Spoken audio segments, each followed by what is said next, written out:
The question I easily get asked more than any other is, do you require any kind of license for paddling, for canoeing, kayaking, stand-up paddleboarding, any kind of human-powered boating, really? It's also the question I see the most on some of the many Facebook groups to do with paddling. And what is it about that particular social media platform that people give such terrible, terrible advice? People talk all sorts of nonsense in response to this question, and but with so much confidence, it's bizarre. But anyway, hopefully this short video is going to answer some questions, clear some things up. I wish I could just give you a simple one-word answer, but it's not that straightforward. It kind of depends where you're paddling.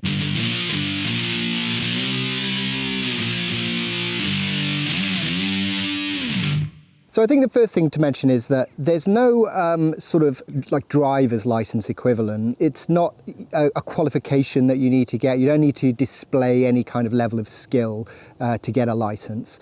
Really, where you are required to have a license, it's more like a permit for access to the water that you're using. Let me start with the exemptions. If you're paddling in the sea, anywhere on the coast, you don't need any kind of license, no permit. That is a complete free-for-all. This goes back to us being an island nation, our very, very long maritime heritage, which is infused in our language, in our culture.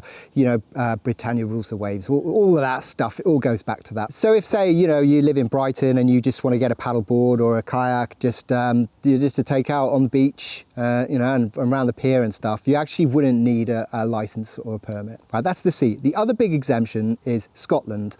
In Scotland, since the Right to Roam Act, a piece of legislation that someone who lives in England is very envious about, which kind of guarantees access to rivers, hiking trails, mountains, even wild camping is legal in Scotland, as it should be, but I digress. So you don't need a license or any permits or anything like that when paddling in Scotland. I think another reason for that is most of the paddling that takes place in Scotland is tourism, and I think they just want to keep it simple and not discouraging. So that's Scotland. In England and Wales, there is no right to roam. There's no automatic access rights to rivers. You do actually require permits on most of the inland waterways. You can either buy them directly from the waterway that you're using. So for instance, if you're just going to be on the Thames for a couple of weeks holiday, you could just buy a local license. You can get them from the lockkeeper or from the Environment Agency website.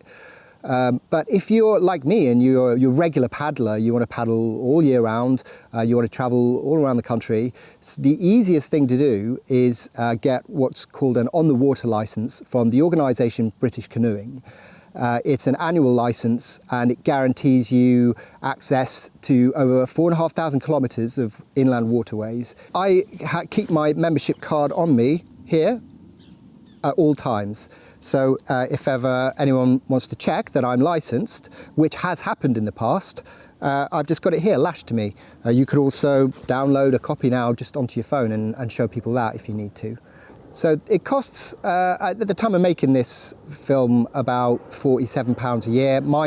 I just have it set to renew automatically, so I'm always licensed. They just send me my new card every year. It's actually incredibly good value. British Canoeing worked out how much it would cost you if you didn't get the on-the-water license and you just bought permits as you went, and you roughly save about £80 a year by having the British Canoeing on-the-water license. And that just gives you more freedom, more options. You don't have to think about it. You can just think about where you want to go this weekend paddling, and off you go.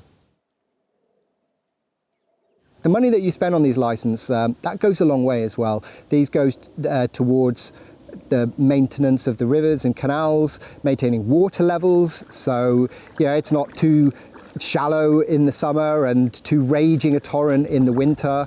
There's a lot of work that goes into keeping these rivers and canals stable and usable for recreational use.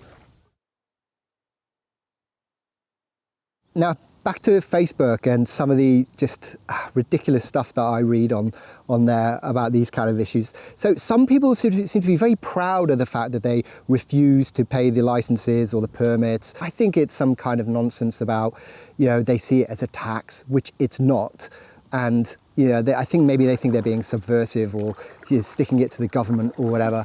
But the reality is, I've explained where that money goes. It's if you use something, you pay for it. It's as simple as that. They want to still get out on the water and enjoy their hobby, and they expect that the river levels are maintained to a point that they can actually be paddled on.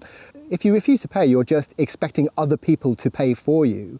And you know what, right? If everybody followed their example and nobody paid, do you know what would happen? One or two things would happen. Either the shortfall would just be found from general taxation, so your taxes would go up, or services would be cut somewhere else, like schools. Or even worse, they could start introducing launching fees and things like that. So, you're going to end up paying one way or another. It's only 40 odd quid a year. What you get for that, the access and the maintenance and, the running, the wages of the staff, all of that you're chipping in for, I think is incredibly reasonable. There's not really any excuse not to pay.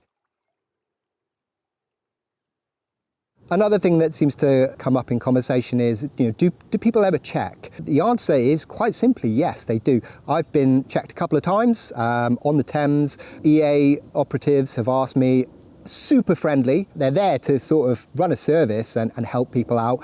And the guy the first time was like, oh, I'm sorry to bother you. I have a quota of paddlers that I have to, ask each year. I'm just ticking off my clipboard. Do you have a license? And I was like, yep, I've got my my British canoeing membership, and that was it. Yes, paddleboards as well. Some people seem to think that paddleboards are somehow exempt. No, they're not. They are, paddlecraft like any other.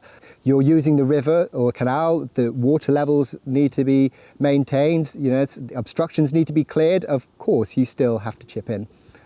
And yes, some people say that they've been paddling for years, paying the license every year. They've never, ever been checked. And yeah, I'm sure. But then, it depends where you are. Say the River Cam, on there, to get on the water, you have to have your membership number, printed or written or decaled on each side of your craft so that it can be seen from the bank. People also ask, what and who the license covered, so particularly families. If you have an on-the-water license, basically you and everybody in your boat is covered. So if you've got, quite a big inflatable and you're a family of 4 and you can all fit in the boat, your one membership will cover everybody, as long as they're in the boat with you. If you're like a couple and you're paddling in separate boats together, you both need a license. So I think, and I hope that that's everything that I've covered.